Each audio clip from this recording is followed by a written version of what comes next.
like to welcome you all to the South Larimer Discussion Group of the Larimer League of Women Voters. We are a nonpartisan organization with a mission to encourage informed and engaged voters. We want to acknowledge that the land on which we gather is the traditional territory of the Apache, Cheyenne, Arapaho, and Ute nations, also the tribes of the Pueblo, Comanche, Shoshone, Kiowa, and Navajo. It is important to acknowledge that this land remains the shared space among these peoples. To recognize the land is an expression of our gratitude and an appreciation for being able to reside on their homelands. The South Larimer Group was started in 2017. It includes Berthoud, Campion, Drake, Johnstown, Loveland, Masonville, and Windsor. We research and discuss topics pertinent to these communities, and we link members and topics with the countywide league. Sometimes if it's a health issue that we want to emphasize in Loveland, the health team will join us, or the affordable housing team will join us to discuss housing issues here. In June, the South Larimer Group will be meeting at Lake Loveland in a pavilion there to be in person for a change. We're going to share a potluck and a lot of ideas, so I hope some of you will join us. And I hope that you'll all consider joining the league, whether or not it's Larimer League or whatever league is near you. Please save your questions for the end, but if you want to remember them, just put it in chat and we'll address them at the end if we can. Tonight, I want to start by introducing our own Dr. Kathy Wilson, who is on the Colorado State Board and the co-director on action and advocacy for the League of Women Voters of Colorado. This is being recorded, and that's all I have to say. Welcome, Kathy. Hi, everybody, and welcome. I'm happy you're here. I know we have had some city council members from around the region who have registered, and if you're here, I want to welcome you as well. I'm very pleased to have your interest in what's happening. Just to give you a little prelude, I was looking at the State League calendar and saw this presentation back in January. That's what's going to happen, and it was going to be on metro districts or special districts, and I had no clue what they were talking about, so I figured it would probably be something good to tune in and learn about, which I did, and I was very impressed, and I learned just a whole lot about a topic that I knew nothing about. So I very much appreciate our speakers joining us tonight, because they're the speakers that who I heard on the presentation.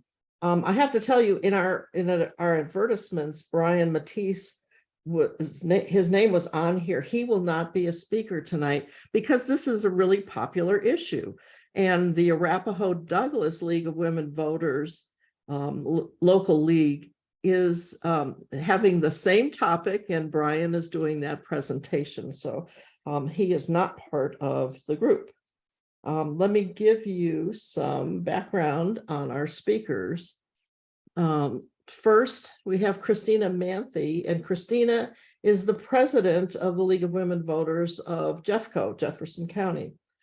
Christina is a graduate of CSU, so she's familiar with our area, and she went to Jefferson County schools. She moved to Colorado when she was in 7th grade and later married her college sweetheart. She is retired field auditor and supervisor from the Colorado Department of Revenue. Her background is sales, use, and income tax auditing. And for 30 years, she's lived in Highlands Ranch, which is Colorado's largest special district. Christina has one daughter and one grandson. We also have John Henderson, who will be on our panel. And John is an attorney licensed to practice law in several states, including Colorado. He also earned a master's in public administration. He was appointed to the Inland Wetlands Commission in Broomfield, Connecticut, which is a statutory land use regulation agency. John has served as a land use committee chairman for a homeowners association and the president of another homeowners association. He's been recognized as an expert on Metro District abuse by the city of Lakewood, the city of Longmont, and numerous resident-controlled Metro districts in Colorado. For over 40 years, he has worked on behalf of residents to address local government issues. All his work on Metro districts is done pro bono. And he wanted everybody to realize that to the extent of individual residents or districts considering taking action based on the information contained in this presentation, they should consult an attorney with experience representing residential controlled boards. Every situation will have unique features that require individual analysis. John's presentation is intended to educate, raise issues, provide a starting point for identifying choices and opportunities for change. We also have Fayre Ruszczyk. And did I do that, Fayre, or did I just murder your name again? That's good. Fayre is a native Coloradan and a Spanish and ESL teacher by trade, with an avid interest in Latin America. She lived in the Denver area off and on for 45 years. And when Fayre moved back to Denver from Colorado Springs in 2010, she and her family purchased a new home in a metro district. They had never heard of a metro district before, and as time passed, she ultimately joined a small group of other disillusioned metro district residents from other parts of the city and began a journey to study, understand, and ultimately try to get legislation passed to address metro district abuse by developers. She considers herself well informed on the subject, and I can vouch for these three people because in the state League of Women Voters, we have a group called the Legislative Action Committee. We on the Legislative Action Committee are the volunteer lobbyists for the League at the General Assembly on bills that are coming through. And the group that will be addressing you today is our local government group, or a good portion of the local government group, and they have been very active with the bills related to this area during this legislative session that just ended. So I am very pleased to have these speakers talk to us about special districts and metro districts and really inform us. I know I have a lot still to learn about this area, and I'm so pleased to hear. Welcome. Thank you. Thank you. Thank you, Kathy. Thank you for allowing us to present the hidden lives of special districts today. This presentation was originally prepared for the League of Women Voters of Jefferson County. We have updated the presentation to make it more relatable to Larimer County as much as we could. But you will find, as we discuss, our survey of various counties has indicated that the information that's available on any county resource or various websites varies by county. So we're working with the county we know best, Jefferson. I will be presenting the league positions and overview of special districts, tell some stories, discuss recently passed legislation, and provide some ideas of where we need to go regarding special districts. John will be presenting the history and mechanics of special districts, as well as identifying problems. Fayre will be focusing on special problems and elections. We will have an opportunity for Q&A at the end. The Jefferson County League became interested in special districts when one of our members, who was from New Jersey, persistently asked, "What are all of these various taxing authorities on my tax bill?" And she was persistent. It took her several years to get us to think about this. Our examination, though, indicated that there were problems in the areas of the creation and management of special districts and the election process itself. These are very much league issues. In some cases, our nation's founding cry of "no taxation without representation" could be applied. And I'm sorry, I forgot to start the share screen.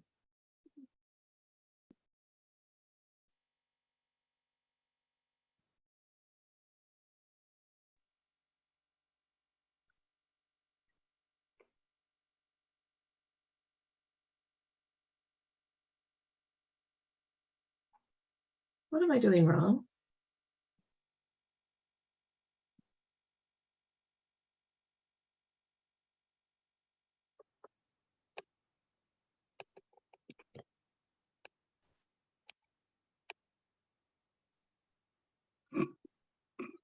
My apologies. I thought I had this down. I'll just go forward as it is. Okay. The League mission statement. We envision a democracy where every person has the desire, the right, the knowledge, and the confidence to participate in our democracy. That's core to what League is.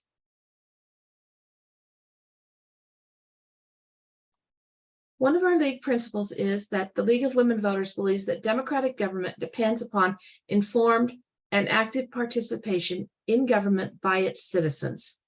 This is crucial in what we are talking about today. The League of Women Voters believes efficient and economical government requires competent personnel, the clear assignment of responsibility, adequate financing, and coordination among the different agencies and levels of government. The League of Women Voters believes responsible government should be responsive to the will of the people. And in Colorado, we are fortunate to have a position that specifically addresses special districts. Special districts should be more difficult to form, should be consolidated and dissolved, and/or multi-purpose in nature whenever possible. The financial accounting of special districts should be improved and mill levies limited. Services should be provided by existing units of government whenever possible. Guidance and supervision from a central agency is desirable.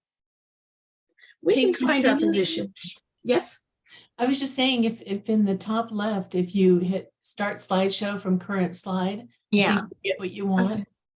No, the one over to the right. Yeah, I tried. Oh, there it goes. Thank you. I tried it earlier and it wouldn't do it for some reason. I must not have been the right way. very well.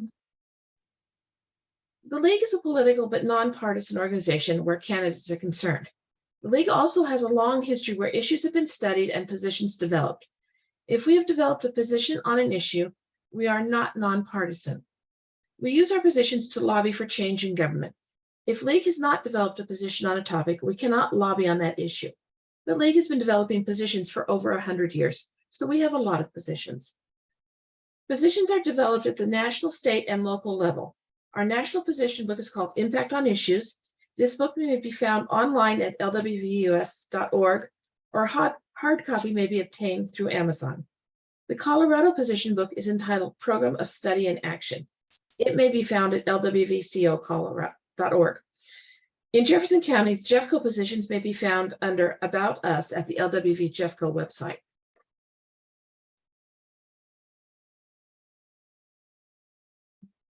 We are not here tonight to tell you that all special districts are bad. They are not.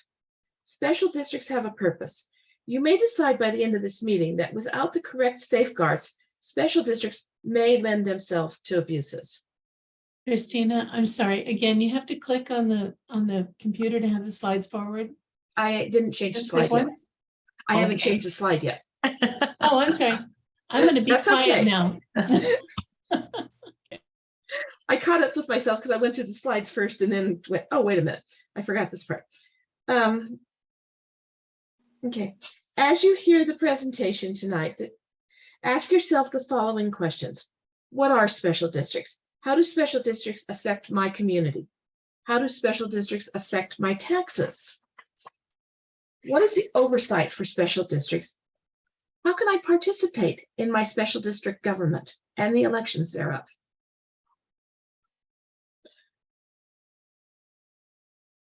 Special districts come under Article 32, Title 1 of the Colorado Revised Statutes. This particular slide shows the types of services that are provided by Title 32 government bodies. They are ambulance districts, fire protection, metro districts, park and rec, sanitation districts, tunnel districts, water and sanitation, water districts, health assurance, health services, and special improvement districts. The statutes governing special districts were enacted by the legislature so that services that people believed to be essential could be provided. If an unincorporated part of the county wanted to have a fire department, the people had the option to create a special district that would provide fire services. The statutes regarding special districts were first codified in 1948 and have been amended since then. Since special districts, by their very nature, are designed to be small government bodies, in order for such districts to function correctly, citizen involvement is essential. The legislature has assigned the oversight of special districts to the appointing authority, a county or city, the Department of Local Affairs, and the state auditor's office. This is what a sample of the page where special districts are reported. And there are a total of 4,543 local governments that report to the Department of Local Affairs. As of May 2014, 2023, there are 2,930 active special districts. 2,297 of those districts are metro districts. I can tell you that in Larimer County, there are 379 property taxing jurisdictions. About 367 of these jurisdictions are special districts. The remainder are cities, towns, and school boards.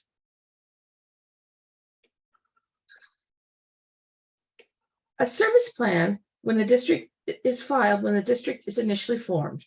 The plan is approved by either local municipality or the county as the appointing authority. All local governments are required to report information to the Colorado Department of Local Affairs. Special districts are also required to file reports with the approving district. In Jefferson County, we ask a county commissioner, what happened to those reports? They're very nicely filed in a file cabinet. No one does anything with them. The state auditor collects the annual financial statements filed by the special districts. These financial statements are supposed to be audited by an outside accounting firm, but the state auditor frequently waives that requirement. Yeah.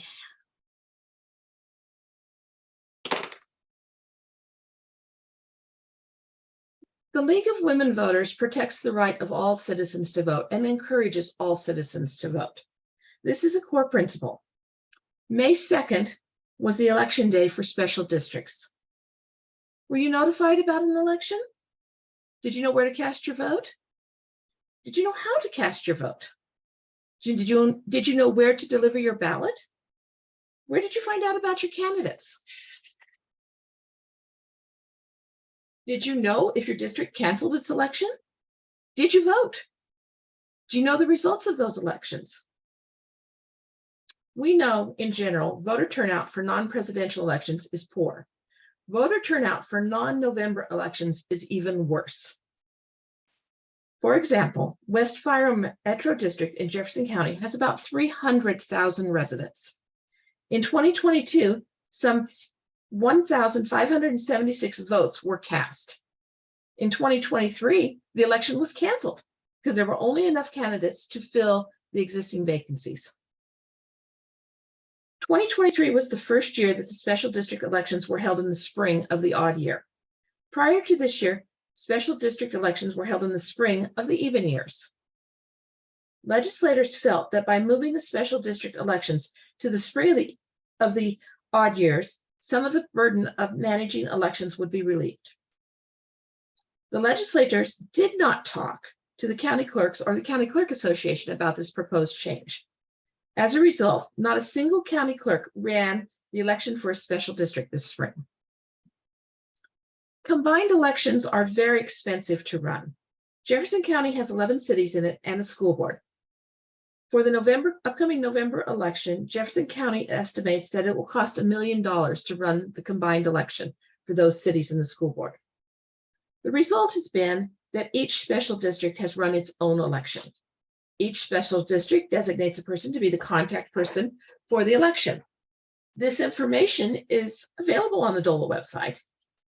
The designated official is frequently an employee of the law firm that the special district uses.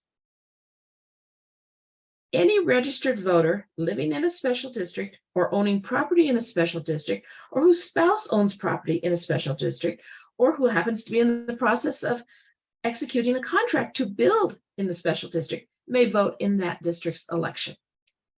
The voter, however, cannot assume that a ballot will automatically be mailed to him.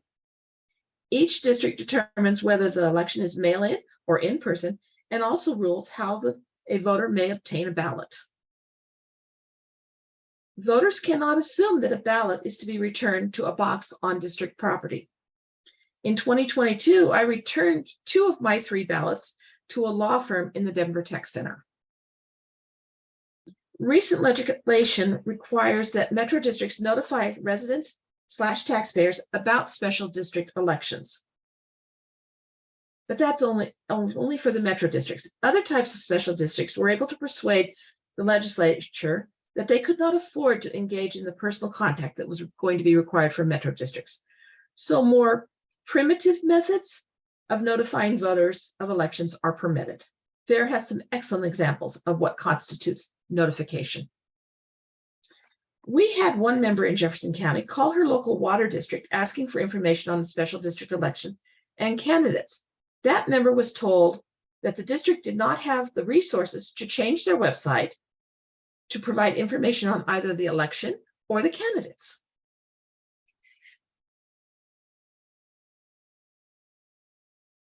We're very fortunate in Jefferson County. Through its website, Jefferson County keeps a list of the special districts who have canceled their elections and those that are going to have an election. The county reported that 116 districts had canceled their elections. 14 were going to have an election. Unfortunately, there are 279 special districts in Jefferson County. So what happened to the other districts? Why was this information not reported to Jefferson County? I didn't find a similar document for Larimer County.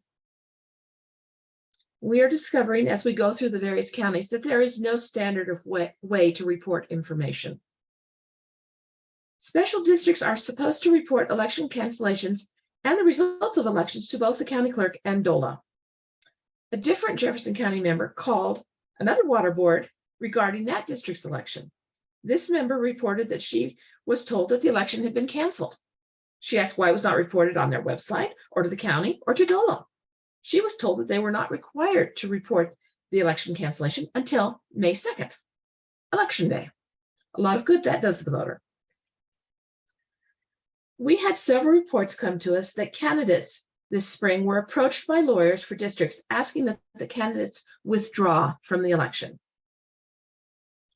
We also know that developers for metro districts will tell residents that they are not eligible to run for a metro district until the developer has finished building the area. This is incorrect. The minute you sign an agreement to purchase property in a special district, you are eligible to run for office in that district. Have you seen the results of your special district election yet? Results from the May 2nd election are reported to DOLA. The election results are trickling in.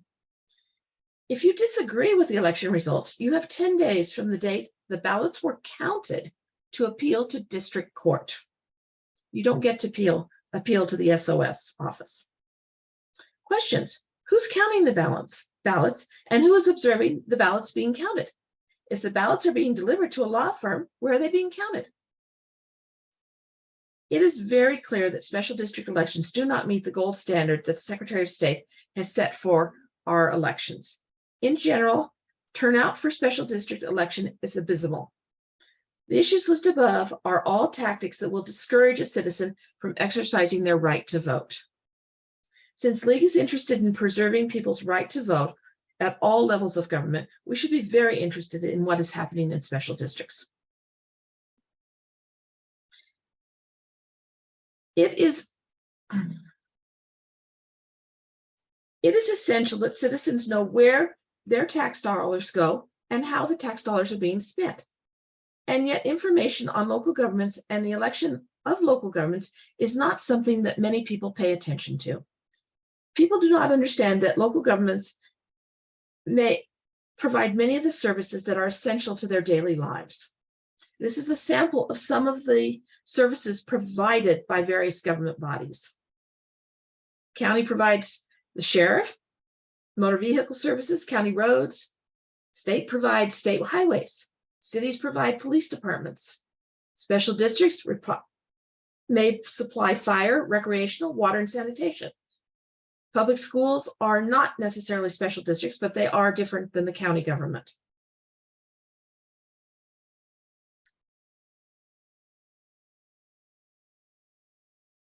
This ignorance on the part of citizens as to what government entities provide which services and where our tax dollars go contribute to people's dissatisfaction with government. It has become very fashionable to deplore government and taxes. Instead of deploring government, we should be asking ourselves, what services do we want government to provide, and how are we willing to pay for those services?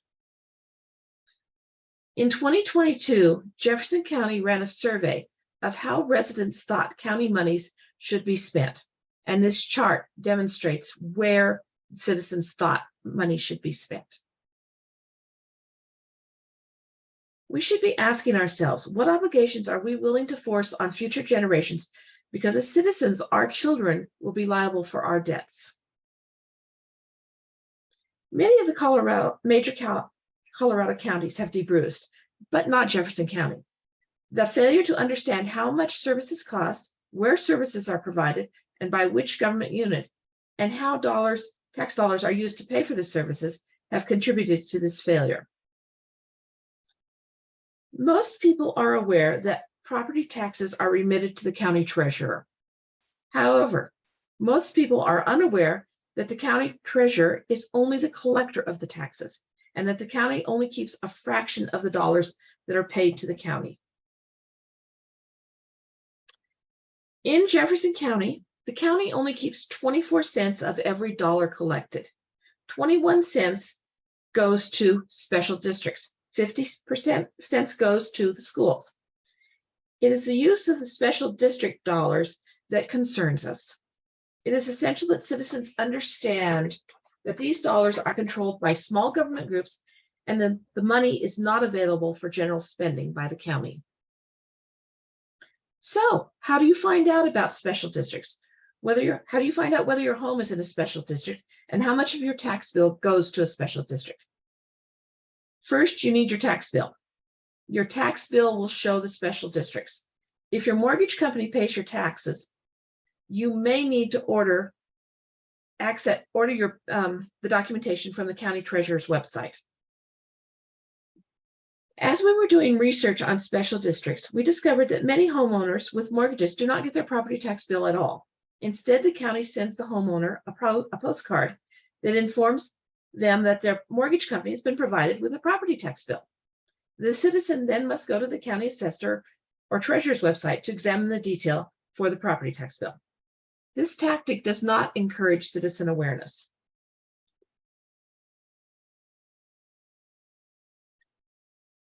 These are 3 homes in Jefferson County on almost the same street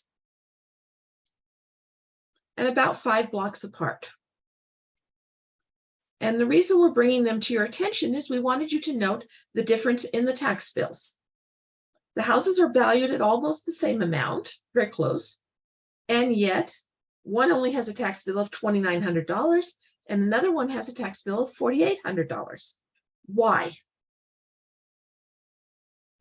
They have this difference in the tax bill because of the various special districts, in particular, because of the Dancing Willows Metro District. Dancing Willows assesses a mill levy of 52.5 mills on every home in that special district.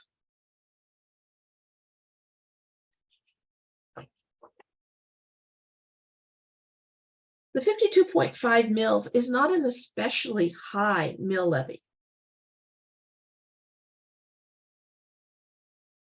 In comparison to the top, it doesn't even fall in the top 38 special district mill levy rates for Larimer County. And this is a list of the top 38 mill levy rates for Jefferson or for Larimer County.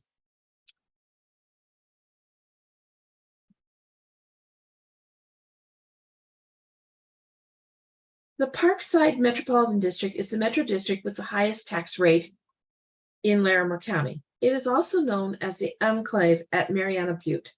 There are 76 homes in this development. On December 15, 2021, the district issued a general obligation limited tax bonds in the amount of $5,520,000. Each home now has a $72,632 bond principal attached to it. Parkside is unusual. It publishes it on its webpage, the mill levy rate for the area since 2018. The Parkside also has an extensive discussion on its website about the history of the special district.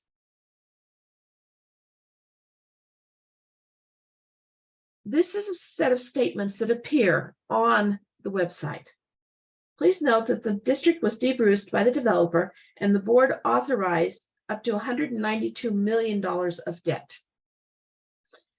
Fayre and John will now continue our discussion on special districts with more detail on the special districts and their problems.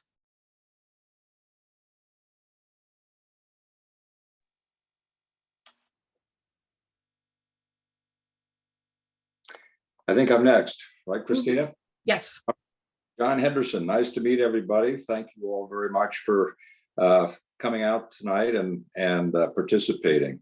I think the most important qualification I have to speak to you tonight is that I'm the proud son of a former League of Women voter from the Washington, D.C. area who was very prominent in participating in some national issues. I think I credit her for my interest in civic affairs for the last 40 odd years and my participation in issues like this during that same period of time.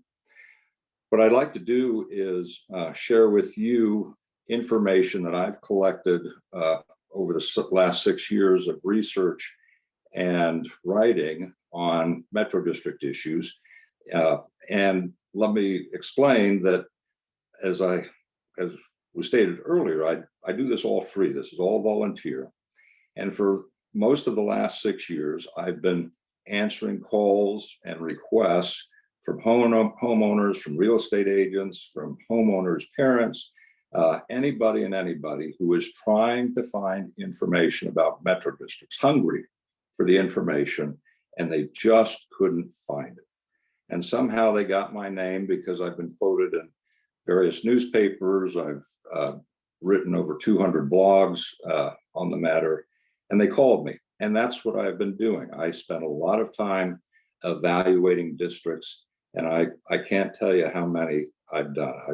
I haven't done all 2,200 or 2,300, but I'm getting close. So anyway, let's talk about metro districts and look forward to answering your questions.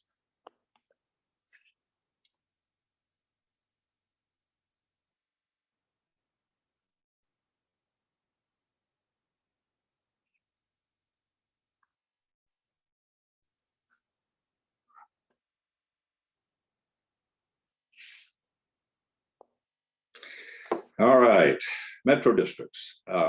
Again, this is a little bit about myself. You heard my background, Colorado attorney.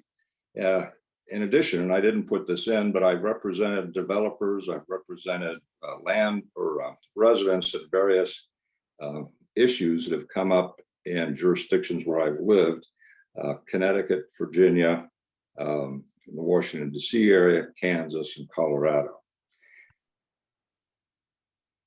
We all do this for a variety of reasons, and I have two big reasons why I do this. Jack on the left and Charlie on the right, my two wonderful grandchildren. And as for all of you, we're trying to make this world a better place. All right, so how do we get from here to here? My home in Solterra, otherwise known as Fossil Ridge. We start with this individual, a developer. The developer and this gentleman, the home builder. The developer buys this land. Where does the developer get the money to buy this land? He doesn't get it from a metro district. He doesn't get it from the residents. He gets it from a bank, from investors, or from his own company. In our community, our developer was Brookfield, a multi-billion-dollar company from Canada. And in all likelihood, they had their own money and they purchased the land. What does the developer do with the land? He puts in the infrastructure, what I call the pipes in the ground. Now, as we know, it's not just the pipes in the ground. There are folks in suits that go appear before planning boards, before city councils, before county commissions to get approvals to do what they want to do in developing that land. But ultimately, the developer purchases the land, puts the pipes in the ground and all the associated support things. And then that developer sells the lot, the developed lot, to this person. This person builds a house, which you and I then buy. Now, in most of the rest of the country, in Colorado, before roughly 1981, 1982, and in some parts of Colorado that don't allow purely residential metro districts, but for the most part, let's say in most of the rest of the country, that's how it works. The developer buys that land, puts in the infrastructure, and sells the lot to the home builder. The home builder puts a house on it and then sells it to you. The home builder includes in the cost of that house the money that he paid to the developer for the land, for the pipes in the ground, and for the house built on top of the land and connected to the pipes in the ground. And that's the traditional way, that's the way it works in most of the rest of the country. Colorado is different. In Colorado, the developer buys the land, puts in the infrastructure, sells a developed lot to the builder, builds the house, we buy the house.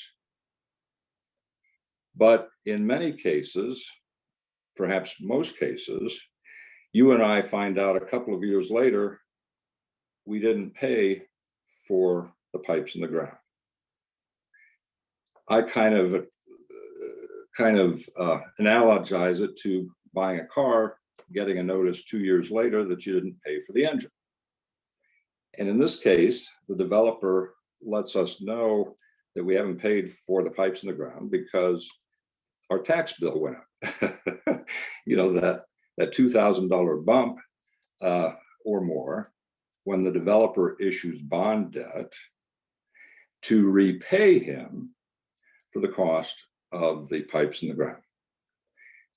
And then one question, we're not going to get into the weeds on it, but one question is, well, if we're paying for this infrastructure, the pipes in the ground, through a metro district, what did we pay for when we paid the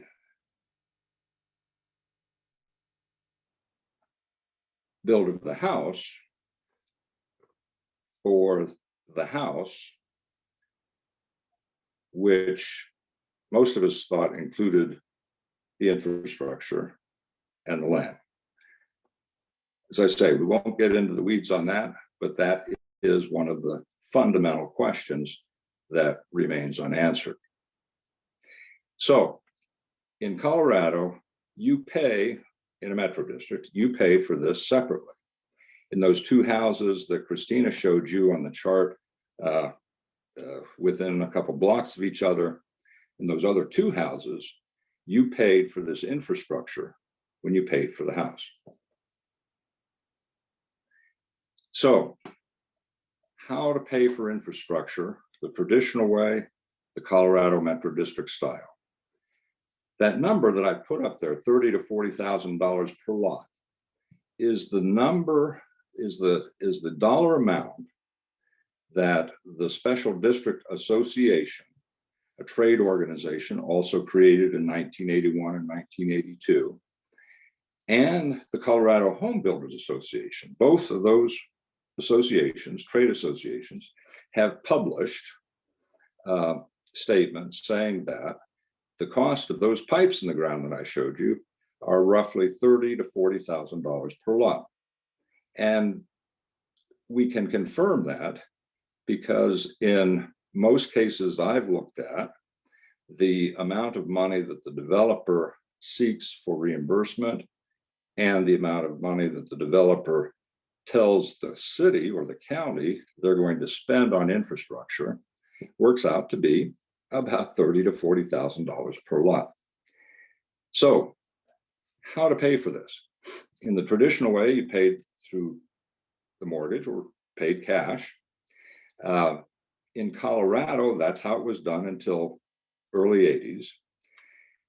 There was a certain, at that time in the early 80s, the statute was changed. Title 32 was written to look a lot more like it does today than it did before.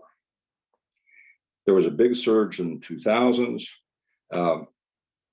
And I've noted here development pays for itself. And I threw that in because we often hear that one of the reasons for metro districts is so development pays for itself. Well, for those of you who've lived in other parts of the country, and I can tell you the house I bought in Connecticut, Virginia, and Kansas, there were plenty of amenities, swimming pools, rec centers, tennis courts, basketball courts. In each of those cases, I paid for all of that. I paid for the land and I paid for the pipes in the ground through my mortgage. In Colorado, the financing works out this way. There are typically two loans. The first loan is from the developer to the district. Now, keep in mind, until the residents are on the board, which has been known not to happen for up to 20 years, until the residents get on the board, the developer and the district are one and the same. So the developer is making a loan to himself, but what he's doing is making a loan to himself with the obligation of the future residents to pay the bill. There's interest on that loan. The developer, in making that loan essentially to the district, to himself, charges interest. Well, nobody's paying any principal and interest on that until the residents arrive. The second loan is a bond that the developer frequently issues on the private market, on the public market, to pay off that loan. Now keep in mind, the first loan, you're paying interest to the developer on his loan to the district.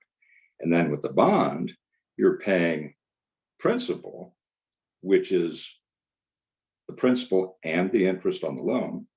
And then you're paying interest on that. So you're paying interest on interest. That term is anywhere from 30 to 50 years. And I say here, there's no marketplace or regulatory accountability. The industry debates that, of course. Christina gave you a introductory summary of the lack of oversight. And just to give you an example, the ethics rules apply to everybody, including metro districts, school districts, cities, and counties. But in metro districts, there's no enforcement. The Ethics Commission does not apply. And this year, we spoke in favor of a group that I work with, Coloradans for Metro District Reform, spoke in favor of a bill proposed by Tammy Story to add that commission enforcement to metro districts and school districts. The industry opposed it, and it was not successful. So how to pay for infrastructure, that $30,000 to $40,000 per lot? You can do it through your mortgage. You can pay for it through cash in the traditional way, or if you buy in a Colorado metro district, you end up paying through 2 loans, 2 interest on interest for up to 50 years. Special districts, as Christina said, are not all bad. They are not. It's a good idea. I mean, the principle is sound. The miners in the early days, they got together. They wanted to get access to water. They wanted to build roads. They wanted to build dams. So they got together and they formed a district and they taxed themselves. They agreed, we're going to do this and we're going to collect the money among ourselves and pay for it. Current examples are the Denver Entertainment Center, the Stadium District, water and sanitation districts, library districts. It's a good idea. What's a bad idea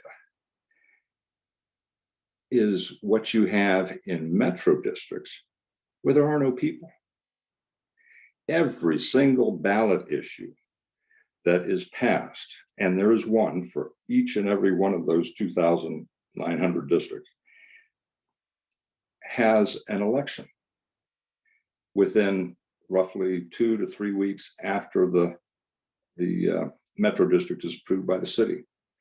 In that election, and I saw one today, anywhere from 1 person to 8 people, all the developer's family, employees, sit around, my concept, sit around the table in the office eating pizza, and they vote. They have an election. And they vote, number 1, to eliminate your right as a future resident to ever vote on taxes or issuing debt. Those rights that are guaranteed under Tabor, they vote to eliminate. They worked real hard to keep residents from serving on the board because they want to control the timing and the amount of money that are issued in bonds to repay their costs for infrastructure. And they don't want anybody asking questions. There's no oversight. There's no check and balance. That's a bad idea. And they issue debt, bond debt, to pay themselves. And in many cases, they hold the debt. So they set the interest rate, they set the payment schedule, they get the payments of principal and interest. And they have a conflict of interest in doing that when they impose that, because they're running the board, impose that on the residents. And I should have added when I got started, everything I'm sharing with you is information I've collected. I've read, I can't tell you how many, thousands and thousands of pages of documents from metro districts, written by the developers, written by their attorneys. I've researched everything written on metro districts, particularly here in Colorado. I know Title 32. I've testified for 3 years before the committee. I've heard all the arguments from the industry. I've heard their data. I've heard their information. I've read all of their materials. So what I'm sharing with you is information in virtually every case that comes directly from the developers or their own materials. All right, so issues, governance, government abuse. I explained to you that developers, unfortunately, will try to keep residents off the board as long as they can. One way they do that is through the service plan and how they structure the metro districts. There are basically three things that they will do in order to isolate the residents and keep them from making decisions on taxing and spending, eliminate that representation that should come with taxation. The first is master servant. In a master servant configuration, you have one district. District 1 in this case is that tiny square that I'm blowing up for you. That's what I'll call the master district, the developer district. No residents will ever live there. It will have a 5-person board of developers, employees, or family members, and they make all the taxing and spending decisions for the entire community. Districts 2 and districts 3 is everything else. Those are the residents.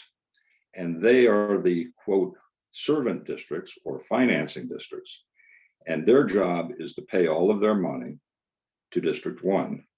And District 1's job is to spend all that money and then issue debt and give the bill back to Districts 2 and 3. You all may recognize this economic system from your Western civics courses. It's called feudalism.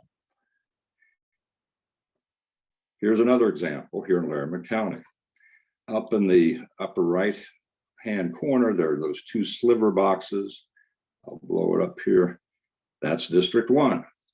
That's in a open space area where no residents will ever live, which means no residents will ever serve on the governing board, the operations board, the master district.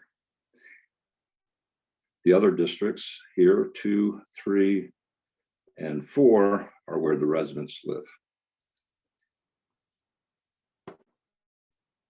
Here's another example from Larimer County. This is Thompson Crossing. So this is the commercial district in Thompson Crossing, and you can see that tiny little blue dot in the center, 1 acre. That's the governing district. No residents or no commercial interests will ever be there. They will never have a chance to vote on the decisions. This is also Thompson Crossing. This is the residential area. And I'll blow it up here. You see this little scratch, this little sliver, Metro District 3. That's the governing district in the residential area. Metro District 4, which is the largest portion, is currently the principal residential district, and District 4, pursuant to agreements I'll talk about later, is obligated to give all of their money to the little sliver district where no residents will ever live. And here it's explained. This is from the Thompson Crossing audit. And they explain District 3 is the operations district. They call it the operating district there in the second paragraph. District 1 in the commercial area, that little dot, blue dot, is the control district.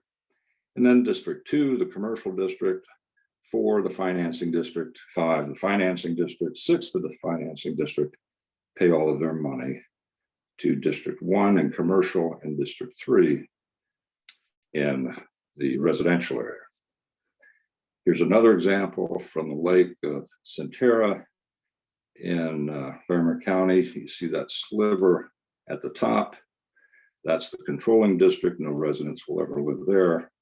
The residents providing the money live in the other 2 districts. A second way they keep the residents off the controlling board is through inclusion. Here you have an example from, this is Kinston, I think. Yes, Kinston. So in Kinston, you see the area of the development here, and you see this thing called future inclusion area, which is virtually the entire place. And then you see these tiny little boxes, districts 1 through 9, which are less than half an acre, and another one up here, district number 10. What they do is they load up these little tiny districts each of which have 5 members, by the way, of the developer's family or employees, making decisions, taxing and spending decisions. They load up those districts with the obligations, and then before the residents can have any contributions or input, they then include them. They expand the boundary of that District 2, for example, or 3, to include what is the future inclusion area where people will actually live.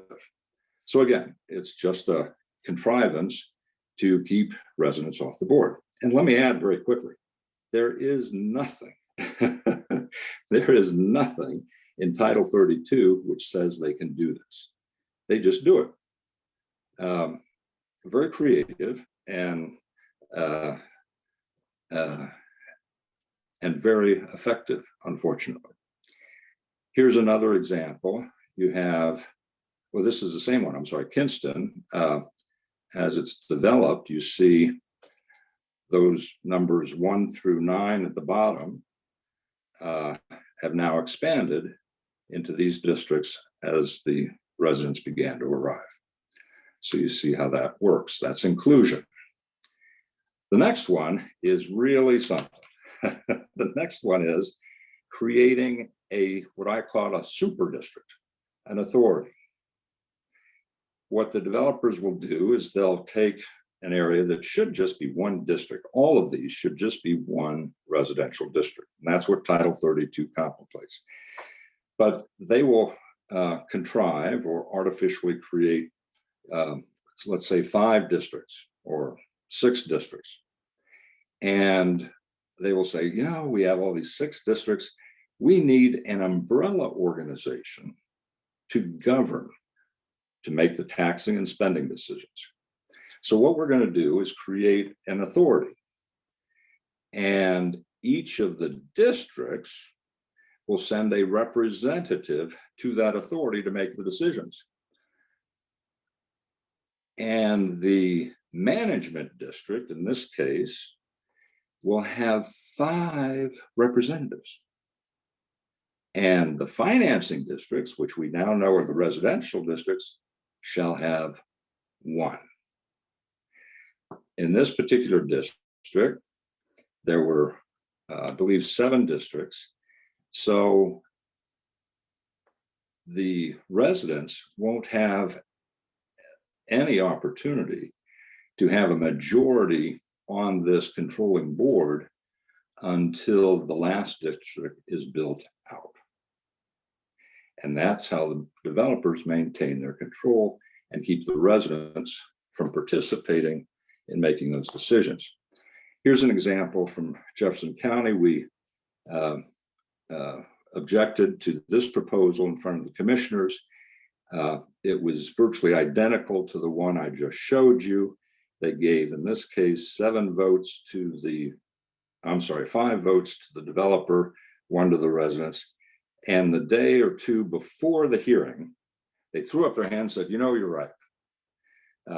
This isn't a good idea. We're just going to have 5 districts. They subtracted out number 2 because that was commercial. We're going to have 5 districts and they all have the same number of votes on the super board. And we found out by looking at the details that 2 of those 5 or 2 of those 3 new districts they created didn't have any people in it. Tadpoles, frogs, snakes. Number 5, where I've written in on the diagram, that's a detention pond. But they're going to have 5 members of the developers organization representing that district. 4, open space. No residents will live there either. But they're going to have 5 members of the developers group meeting on a regular basis to make taxing and spending decisions, and they're each going to send a representative to the super board. The 6th district that they created is the last district that's going to be developed. So again, the developer will maintain control. The residents will not have a majority until build out. Financial accountability. As I said in the beginning, what happened to the money you paid for the developed lot? I've been asking that question for 6 years and still don't have an answer. What did the developer advances and loans pay for? In our community, we asked that question over and over and over again. And at one point, one of the attorneys looked at me, and this is about 9, 10 years after they've spent the money, and they said, we're still trying to figure that out. An independent forensic audit from somebody who is not paid by, retained by, or working with the developer. Unfortunately, it means going out of state. But we, in our community, went so far as to interview 2 folks who did this for a living in major projects like football stadiums, and there's another group in Wyoming and Utah. An independent audit of where did the money go and what was it spent for. And as I said to the attorneys for our developers, who said they weren't going to resign from our board unless we paid them another $30 million, I said, we'll pay you whatever we owe you. But you have to explain to us, you have to prove to us that we owe you the money. And I keep coming back to what happened to the money that we paid for the developed lot. And his response was, well, we're not going to resign our board, and we're not going to tell you. And we're not going to resign our board because we don't believe you will pay us. And these are the folks who are running a government. Here's an example on the financial side. And again, I'm just giving you some snippets. I looked at Larimer County districts real quickly. And, I didn't do the normal evaluation, but I just picked some interesting numbers. This is from one of the Larimer County communities. You'll see the advances there.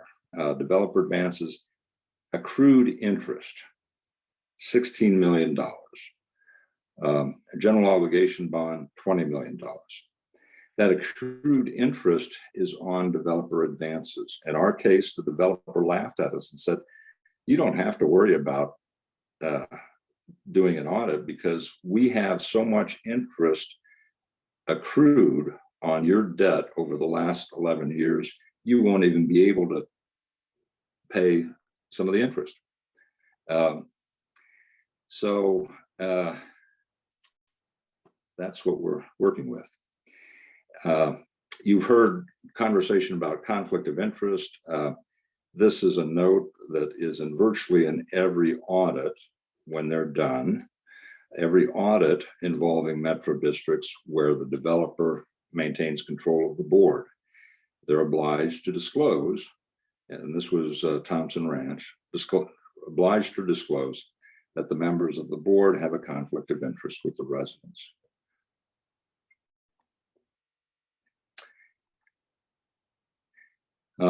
Thompson Crossing, this is a summary of the bond debt. Again, picking just some key highlights. This would be from the ballot issue that they vote on shortly after the district is created. And you can see that they voted, those anywhere from 1 to 8 people working for the developer, voted to authorize, like a credit card limit, $650 million of debt. And they're beginning to issue that debt. Again, talking about the conflict of interest. Issues, again, elections.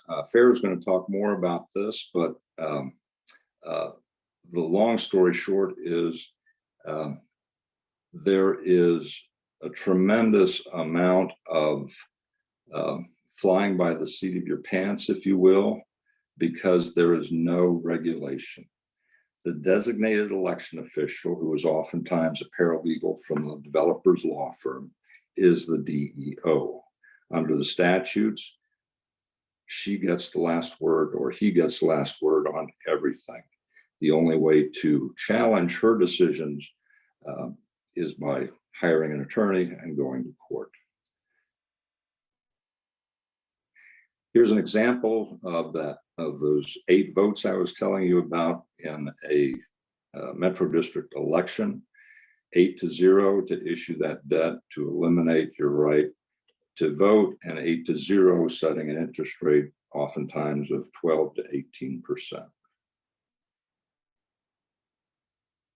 In this case, these 8 people voted to authorize a debt of $170 million, in principal, 1.3 billion in principal and interest, and you have to multiply that by 10 because there are 10 of these ballot issues where they are voted to authorize themselves those limits. So the limits in this case is 1.7 billion and 13.9 billion. Disclosure. I've listed for you some of the key documents that I read in every Metro District I evaluate. The information is there. You just don't get it. You don't get it. It took me 3 months when I first started trying to figure out Metro Districts, and keep in mind, I'm not new to the development world. All of this information should be on a website. All of this information should be readily available. And just to put a point on it, in the bond prospectus, which is issued when the developers issue debt, they go to great lengths in the document that's anywhere from 150 to 200 pages long to explain to the bond investors every single detail about your finances. The information's there. And if they can give it to the bond investors, they can give it to you. We put together a half-page disclosure form that had key information. What is your current debt? What is the proposed debt in the next 10 years? How much authorized debt have they voted to basically potentially impose on the residents? What is your tax payment going to be in order to pay off these bonds? Half page, it should be part of the MLS list. Okay, I've taken more time than I should have. Happy to answer questions, and thanks so much for listening. I think we're leaving the questions till the end. Yes, we are. And I'm sorry about that. I think it kind of helps to do some of them in between, but that's what we're doing. So I'm Fayre Ruszczyk, a native Coloradoan. I was born down in the Arkansas Valley, grew up in Colorado Springs, and have been back and forth between Denver and Colorado Springs since then. I first got involved with this Metro District issue by moving into one. We were told that all it was really going to do had to do with removing snow on the streets and our pool. And I thought, well, okay, I'm willing, to pay for that. But then after moving in, discovered that there was a debt that had to be repaid, a 30-year debt, and that the county did no services for us whatsoever. We were even responsible for paving our own streets. And I went to see a county commissioner about this, and he was brand new, and he said, it's funny you're coming to see me, because a developer and an attorney were in here last week telling me how wonderful Metro Districts are for the county. And at that time, I asked him, I said, well, is it possible that the county could take over the paving of the streets in our neighborhood? And he says, no, unfortunately not, because they don't meet code. And that just blew me away, that they would allow a builder to go in and build a neighborhood and have streets that don't meet code. So anyway, I joined this group, Coloradans for Metro District Reform, and I've been working on them. And I can't do research as fast as John does, but I've done quite a bit. My presentation is going to focus a lot on Larimer County, so you will learn some things that will knock your socks off. So we will start, first of all, I'm got to share the screen, so let me set this up. Have to do this the right way. Okay. Slides.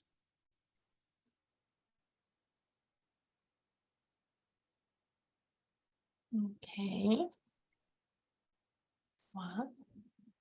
All right. So here we go. Basically, this is going to kind of be Metro Districts 101 to tell you exactly how they're created. It's a lot easier than it should be.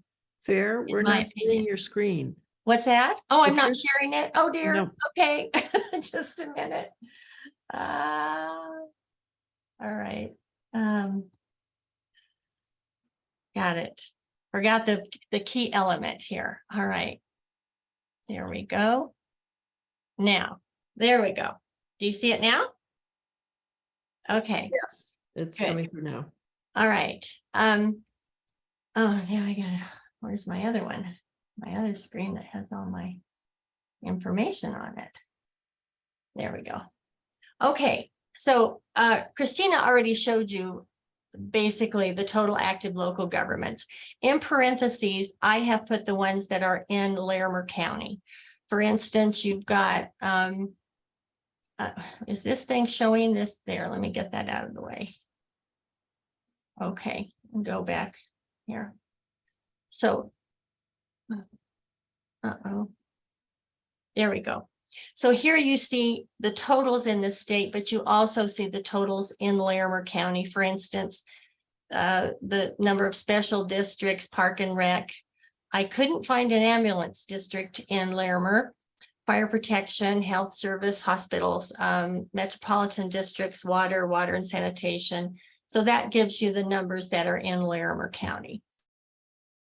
I'm hoping that you'll have a better understanding of metro districts because they are local governments. They're political subdivisions of the state, which make up a third level of government in the United States. And the other levels, of course, are the federal and state. Local governments include counties, towns, school districts, and other types of government, such as authorities and special districts. Why should you care? Well, 20% of all Coloradoans are now living in a metro district. And my guess is that if you were to do that percentage for just the Front Range, it would be much higher. In 2020 census, you had a population of 360,000 in Larimer, and the total property taxes that were distributed were about $1.6 billion. Of that, almost 359 million went to the schools. 53.4 million went to special districts that aren't metro districts, and then metro district taxes distributed were 23.7 million. Now, one problem with this is, for instance, in my neighborhood, people feel like because of this metro district tax, they feel like they're paying too much to begin with. So when a bond issue comes up, let's say for the schools or for park and rec or something else, they don't want to vote for it because they feel like they're already overtaxed. So that can become a problem for the community because this metro district money doesn't really go back into the community. Here's just a graph of the distribution of your taxes in Larimer County. 67% goes for the county operations. Then the next biggest amount goes to the schools. This little gold section is for the cities. And then the dark green and the orange are the special districts, with the orange being just metro districts. And then that little tiny 1%, I couldn't figure out what that went to. So I just stuck it in there as other. And in Castle Rock, I just want to give you an example of how this money doesn't really go back into the community. Castle Rock local newspaper had this article talking about the taxes collected that were used just in the city. They have 37 active metro districts in the confines of the city of Castle Rock.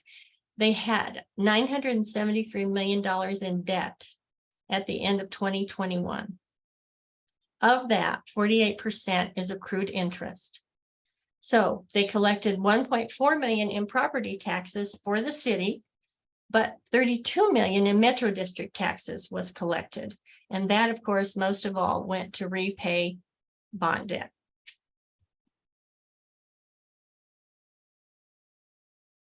Metro districts, what are they? Okay, they are a small government created to cover two or more of these listed services. And I always get a kick out of the mosquito control. I didn't know we had such a mosquito problem in Colorado, but that's in there. But you can see for yourself. I won't read them to you what they are.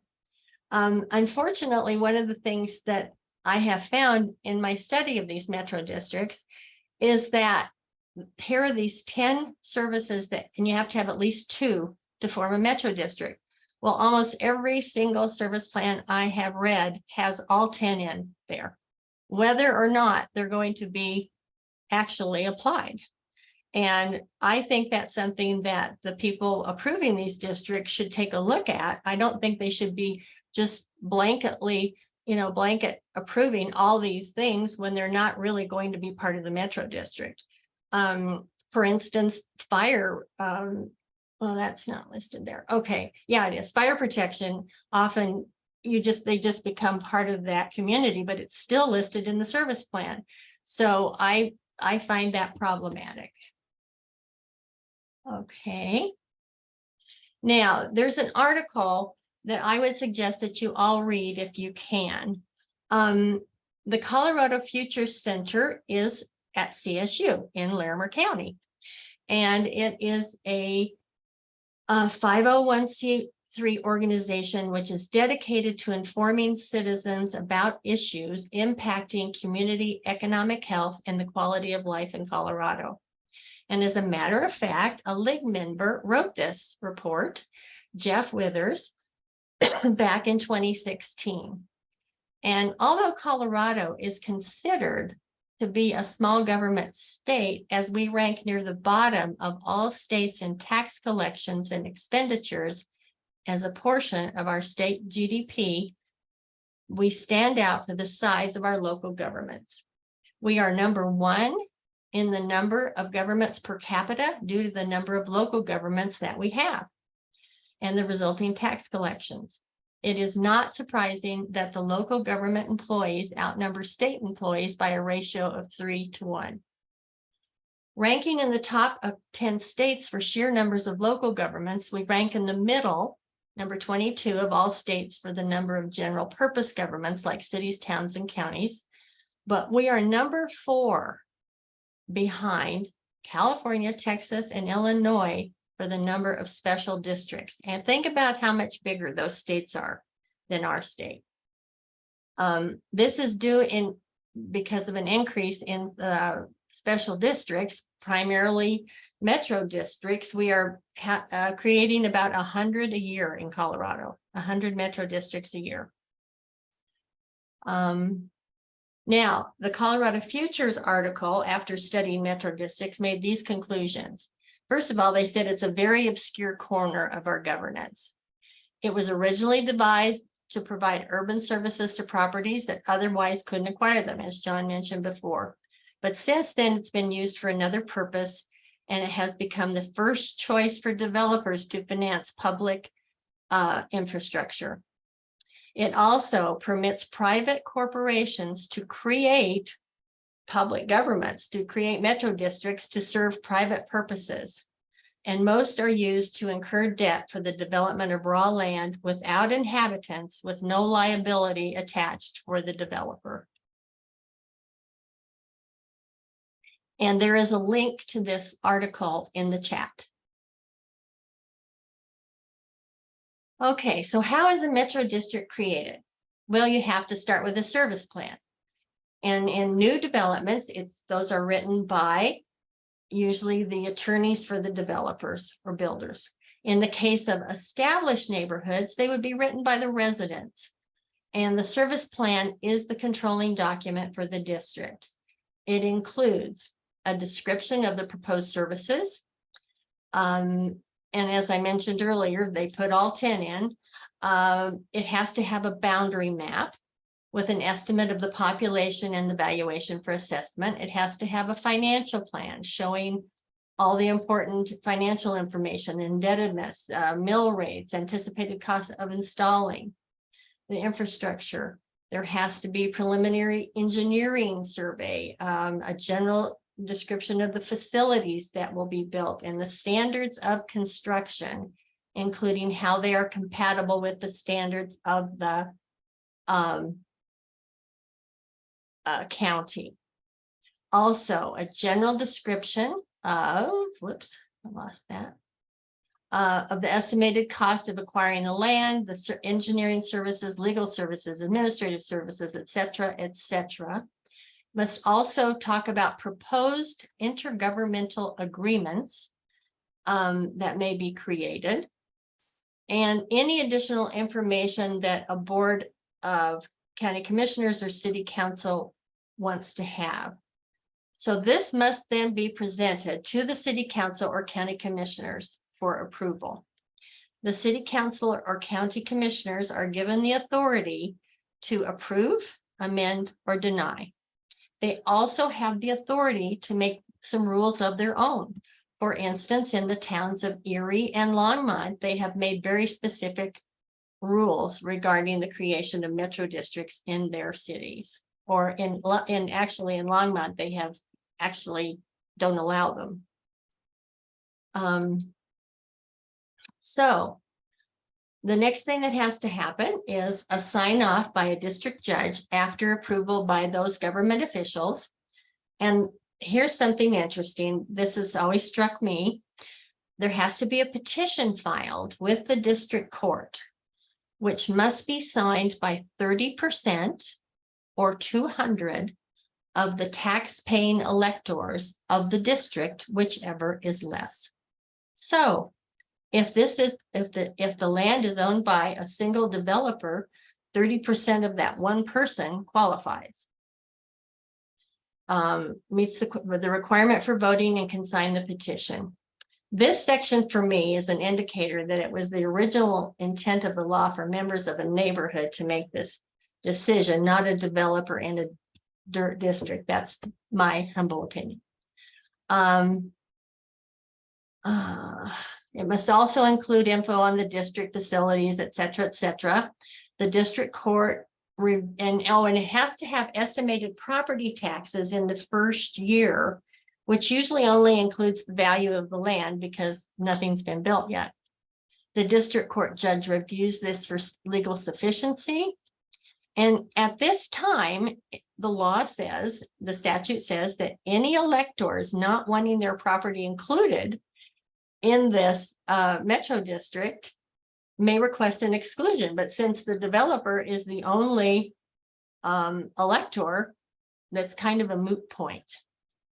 So I wonder why it was included. Taxpayers who later buy into these areas have no such say. So then the judge orders the organization of the district for the eligible electors for the selection of a board of directors, authorization of the tax mill levy, and bonds.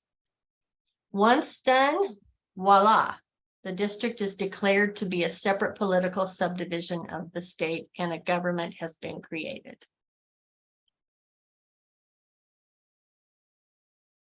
Next steps. All right, the developer, the only property owner in the district, selects the board of directors, which consists of, and this is consistent, him or himself or employees and or relatives. And you may wonder why these people can qualify in this situation. Well, it's because by statute, a person who is registered to vote in Colorado and is obligated to pay taxes under a contract to purchase taxable property within the district. Ooh, can you hear that thunder? Can be, let's see, within this can be a 5% interest in a 20 by 20 piece of property for $1. And that would make it legal for them to vote in the district. So an election is scheduled. Oops. For the purpose of formally appointing the board members. and for them to vote on bond and taxes.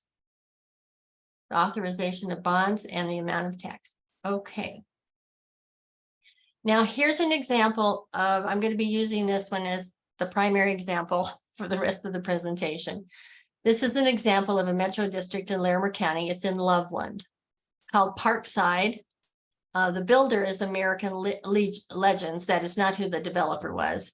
There's 76 homes that are valued at about 700,000 plus. The board members were all developer employees until May of 2022, when residents took over the board. So what do? They say, we need to have an election. We have to borrow some money and we have to levy some taxes.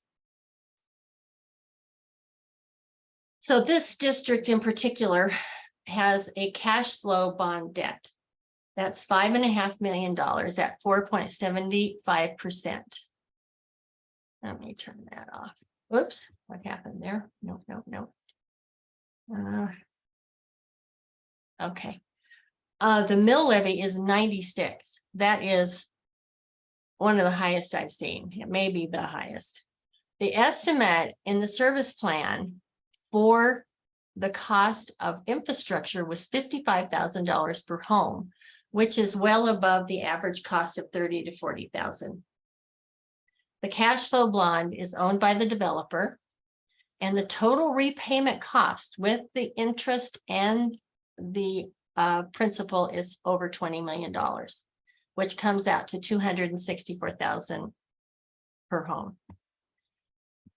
Metro district wise, they pay $359 per month per home for their Metro district tax.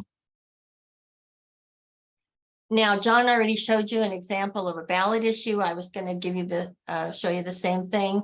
This one shows the authority to increase district debt for mosquito control to $16 million with a total repayment cost of $131.2 million. And this is done 10 times to cover all 10 of those services. Also, I have highlighted down at the bottom to show you where they actually put the Tabor exemption in place so that they can raise taxes in the future without the voters in the neighborhood voting. This particular election had 18 bond issues. It authorized increases in the maximum spending limit and repayment cost in all 10 of those areas. Plus, it did debruced it, and it also gave them that they could serve without limitation in their terms of office. So they did away with term limits also in this election. Now, I'm going to go through a history of Parkside because it's pretty interesting. And this is how it all happened. This Arbor Capital, which is a developer from California, incorporated in the state of Colorado so they could buy land for $985,000 to build these homes.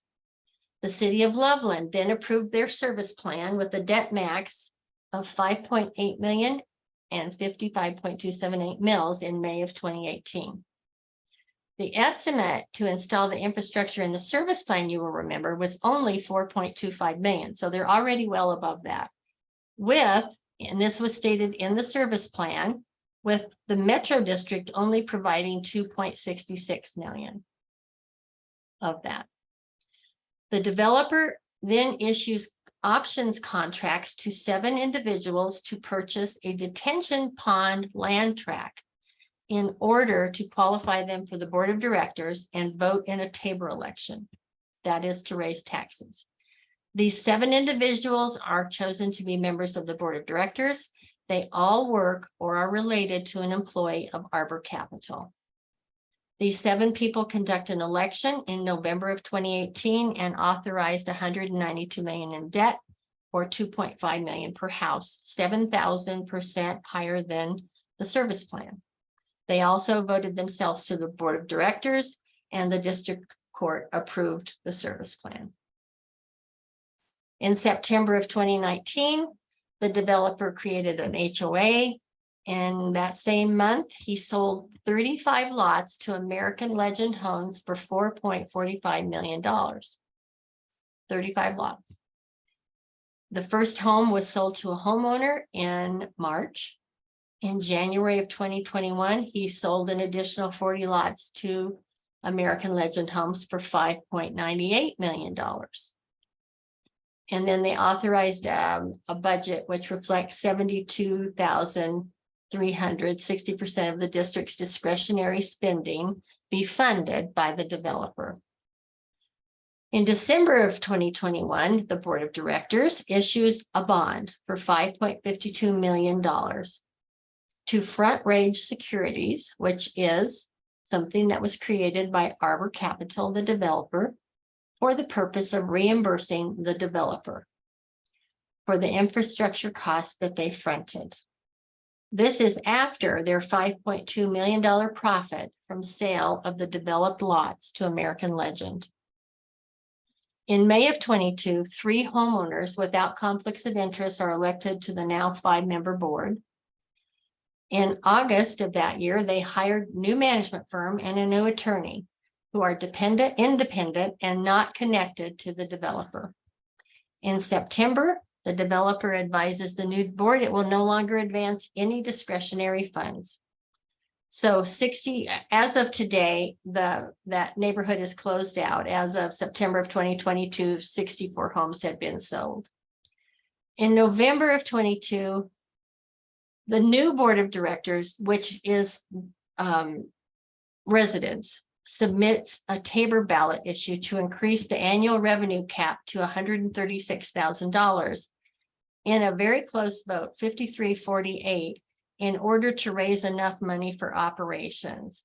I spoke with the accountant for this neighborhood, and he said that there were a lot of unpaid debts that were owed that the previous board had not paid for. There was some poor landscaper that was owed $40,000, and he was on the hook for that. So they wanted to be sure they had enough to cover all these debts. Now, the bond debt, $5.5 million at $475 over 40 years.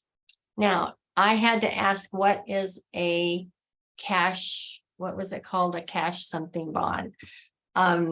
But there's no maturity, no debt to maturity schedule for that kind of a bond, because it's paid according to the extent of net pledged revenue.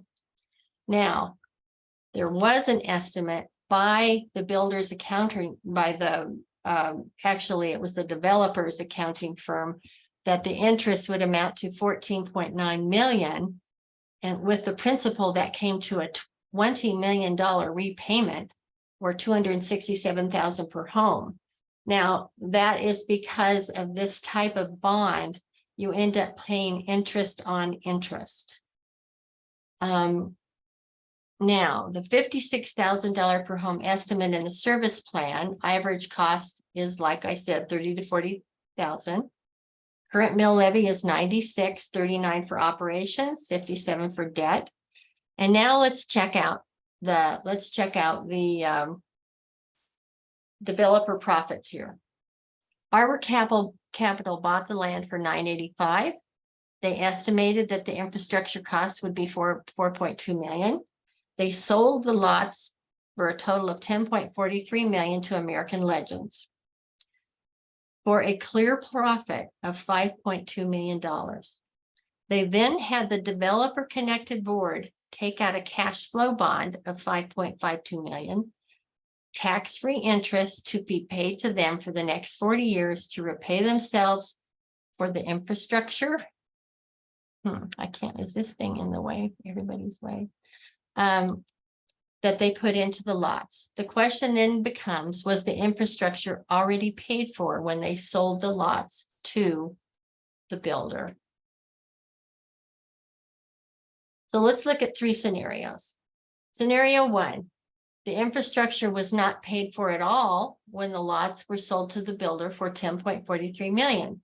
So the builder is justified in taking out a bond for future residents to pay for the infrastructure.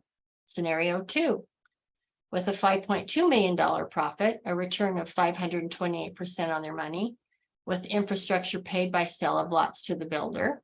Or scenario 3, 5.2 million plus 5.52 million bought with future interest, a $10 million profit and future interest of 14 million for a return of over 1,000%.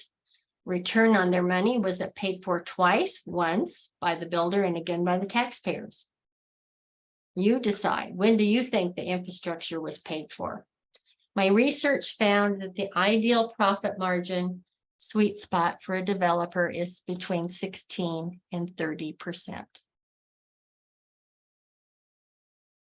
Now, you are very lucky in Larimer County to have this wonderful website you can go to that shows you exactly where all your tax money goes with this very nice visual. And here's a comparison of a home in Parkside and a home 2 blocks away. The Parkside home is valued at the appraised value is a little less than the other one, but look at the difference in taxes, $3,872 for the appraised value of $700,000 and $8,300 for the other home. Now, down here, it's really a wonderful little tool for you all to see all the things that your taxes go to. Larimer County, Pest Control, the City of Loveland, the North Colorado Water Conservancy, Thompson School District, the School District Bond, and Thompson Valley Health District. So that's where this taxpayer's money goes. Over here, it's basically the same with the addition of the Metro District tax. So let's compare the numbers. Okay. So the one home, they pay a total of 79.57 mils for their taxes, whereas the home in Parkside has to pay 175.57 mils. So his taxes, his Metro District taxes, make up 55% of his taxation, or $4,500, over $4,500 a year. Therefore, the rest of his money, whereas this, the one on the left, 56% of their taxes go to the school district and bond, and over here, only 25% of his taxes do because he's already spent so much on his Metro District taxes. So you can see why living in a Metro District tax is much more expensive than living in an older neighborhood. I think this gives you an opportunity to think, we live in a very low tax state with the exception of Metro District taxes. So do you think you're paying enough for your services that you receive? Why or why not? This is food for thought for you all to have discussions together later. And I just wanted to end this section with a quote that I really like from Margaret Mead. Never doubt that a small group of thoughtful, committed citizens can change the world. Indeed, it is the only thing that ever has. I sort of put the league in that category there. Now I'm going to try to quickly go through special district elections. Why do we have them? Well, for 2 principal reasons: to elect members to the board of directors or to approve bond issues and debt. When do we have them? They're on the first Tuesday following the first Monday in May in odd years. So the next election won't be until May of 2025. There are 4 years. The terms are for 4 years. The terms are staggered. So every time there's a 3-2 or a 2-3 every other year. You can even think about becoming a candidate in a special election in the future. The designated election official must publish and post a call for nominations between 75 and 100 days before the regular election date. To become a candidate, you have to fill out a self-nomination form. Now, there's lots of details on that. I won't go into them now because this is getting so long. I did want to mention, though, we found out this all was changed by the legislature to not have these elections at the same time as the regular elections in November. And so they put them in odd years in May without consulting the county clerks. And it turns out that the county clerks have said, we can't do that. So I'm hoping that the legislature will take another look at this, because it would be much better if the county clerks could conduct these elections. Okay.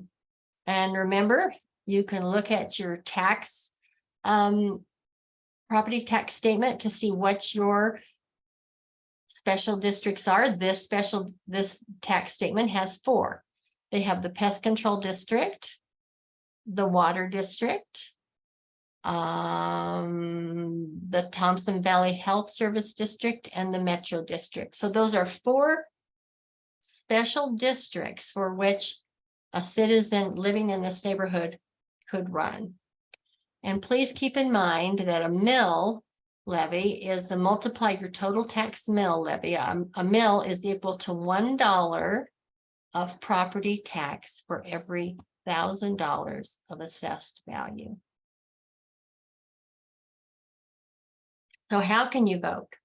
Well, you can either vote by mail or you can vote in person, but that's problematic because these elections are not necessarily held in the neighborhood or near the place they represent. It might be at an attorney's office or something like that. And most elections are done by mail, but you have to request the ballot. And it's usually the designated person is usually an attorney or paralegal, an employee of the manager of the district, or in some cases, an employee of the developer. So which you can see that there could be some conflicts of interest there. Who can vote and or run for office? A registered voter who lives in the special district, owns taxable property in the district, or whose spouse owns taxable property in the district, or you have a contract to purchase in the special district. Now, we've already talked about how they get around that by buying a small piece of interest in a small piece of land for $1 in order to qualify. I hardly think that was what the law really intended, but maybe so. Now, how can you run for a board position? You have to self-nominate yourself 75 to 100 days before the election. You have to sign and have it witnessed, print the rest of the information, submit on time to the designated election official. Now, I put that print in parentheses for a reason. There have been a few, very few probably instances where some districts took that literally, I think intentionally, and made people print it, hand print it rather than type it, which doesn't make a whole lot of sense. So before that, there is a call for nominations. The designated election official must send out notifications stating where to obtain a nomination form, the deadline for submission, and how to obtain an absentee ballot. And those can be found on the DOLA site under, if you find the district you're interested in, you have to look where it says contacts, and it usually will list that there. Now,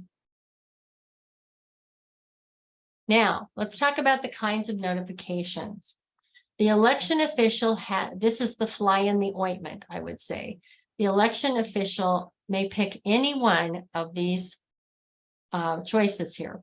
By mail, they can put it in a publication. As a matter of fact, there have been some districts who have been very good, like a water district who has sent it out in their water bill saying, hey, we're having an election and you can run.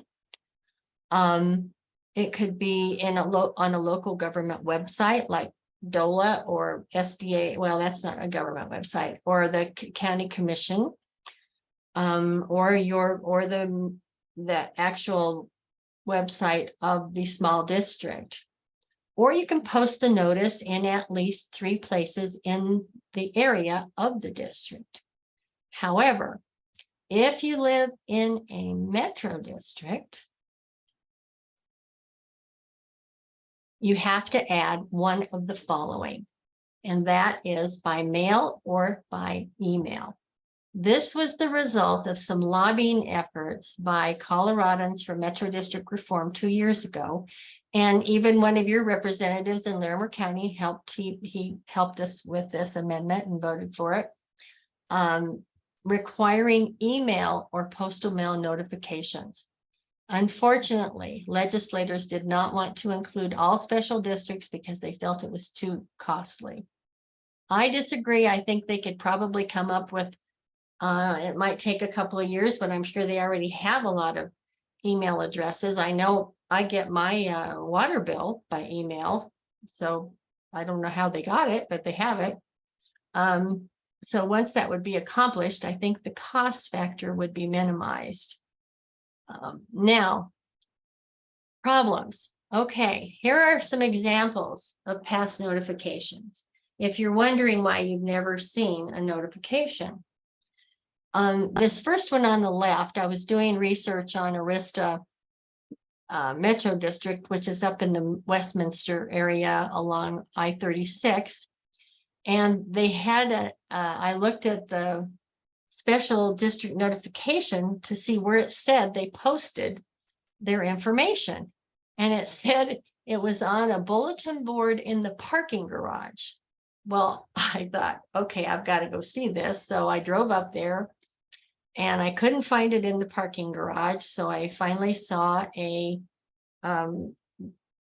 security guy and I asked him, I said, well, where is this bulletin board? And he says, oh, it's out there in the commercial area. So this posting was out in the commercial area of Arista, not near any of the residences, but just in the current commercial district. And with these two little pages, and I mean, how enticed would you be to walk up there to read one?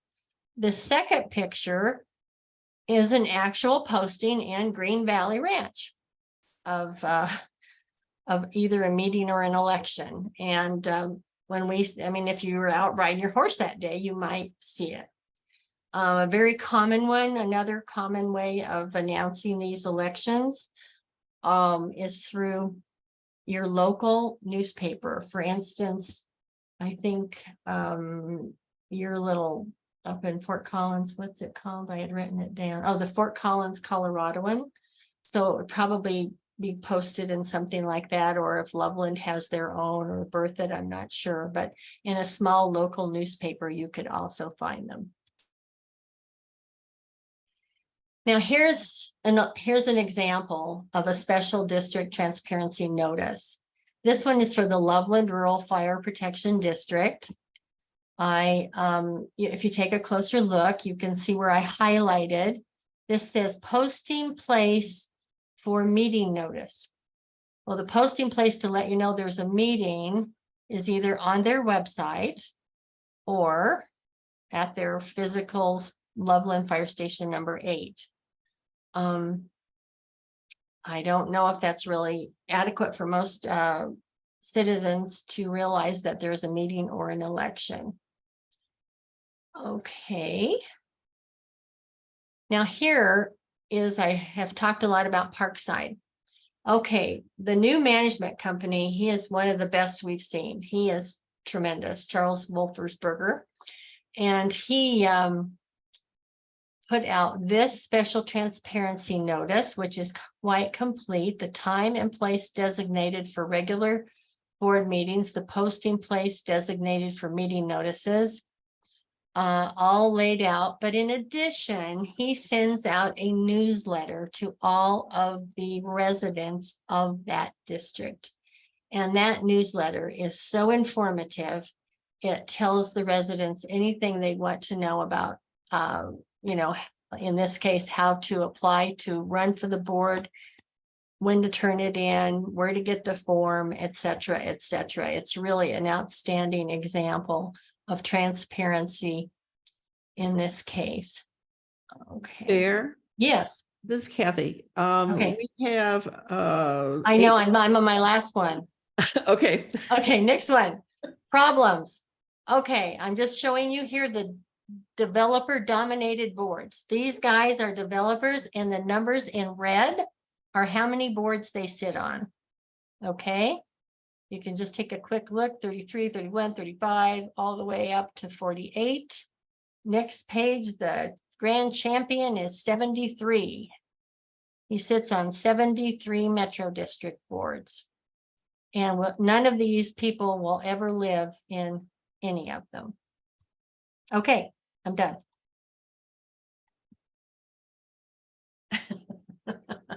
And now there's a million questions. There has been a very active conversation going on in the chat. And I think it's the chat is just too long to try to ask questions from. I'm not sure. So I don't know if somebody would like to use the raised hands option, and we can call you, call on you that way. If that would be good for a few minutes.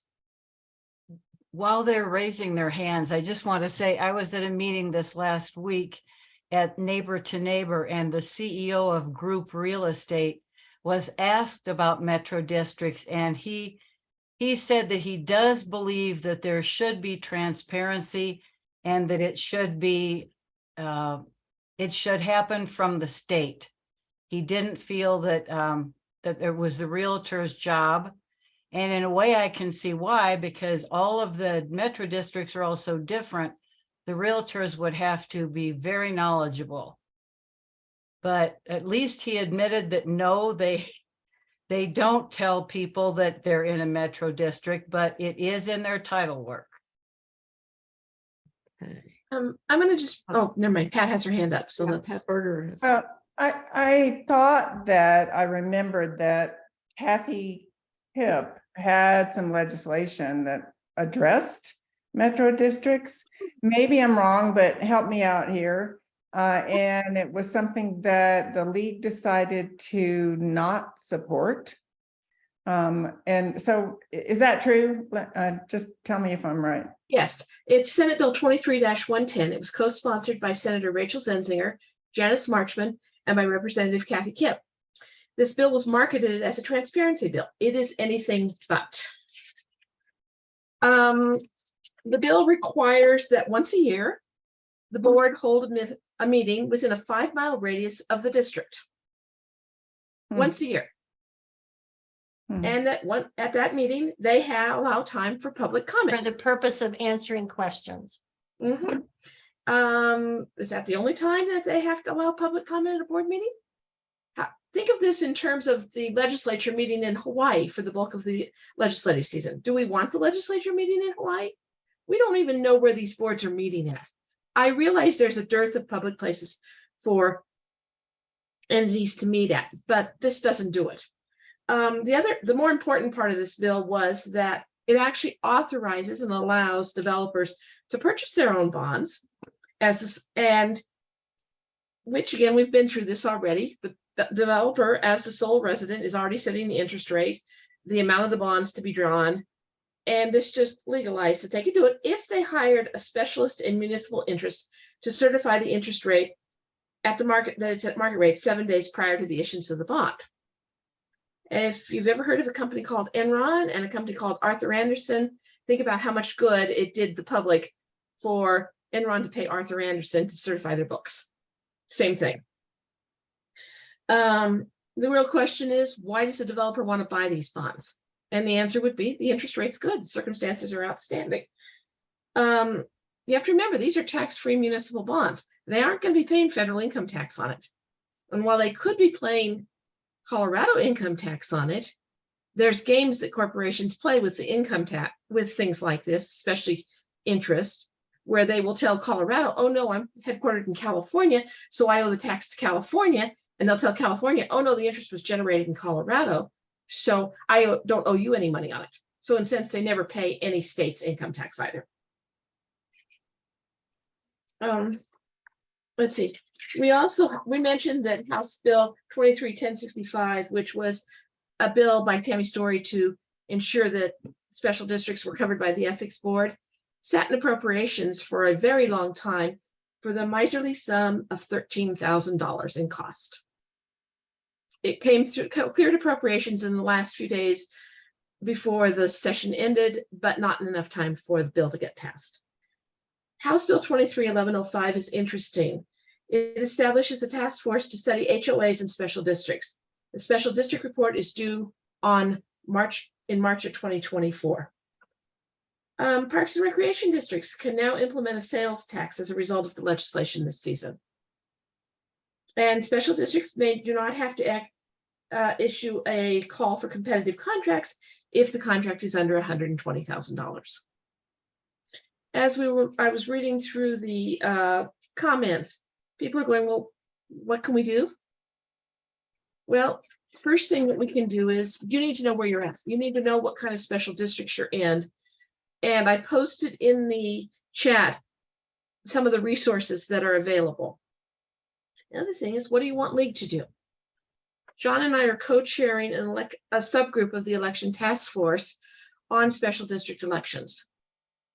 We are also approaching what we call MAC, which is Kathy, Maud Nall, Andrea Wilkinson, and Beth, to see if we can expand this into looking at the financial side, the business side of special districts. We're going to need researchers. Even if we can get a download from DOLA of the data, we're going to need people to go through that data, analyze it. We'll never be able to focus on all 2,900 districts. We've got to pick out the ones we can focus on and comment on. We need to figure out what kind of legislation we need. It's just, we're at the very starting point of knowing what special districts do and what's wrong with them. We're going to need an election specialist, someone who really understands the election law that applies to special districts. This is a very basic form of government. In order for it to work, citizens have to become involved. The failure of citizens to become involved leads to the pathway of potential abuse. What kind of legislation can we look for? Do we want to say, oh, you can't debruce until you have 25% of the homes occupied? I don't know. These are just ideas. We have to come up with ideas. We're not saying all special districts are faulty. We're just saying that it's kind of become a wild, wild west, and there needs to be some control, some expectations put on them of what's going to happen. And thank you for allowing us to talk to you tonight. Thank you all. This was so full of information. We will be posting the video of this session on our Larimer League website. I put the link in the chat. We can put the chat on the website, the link to the chat on the website as well. I don't know. Jane, would you like to end this? You're muted.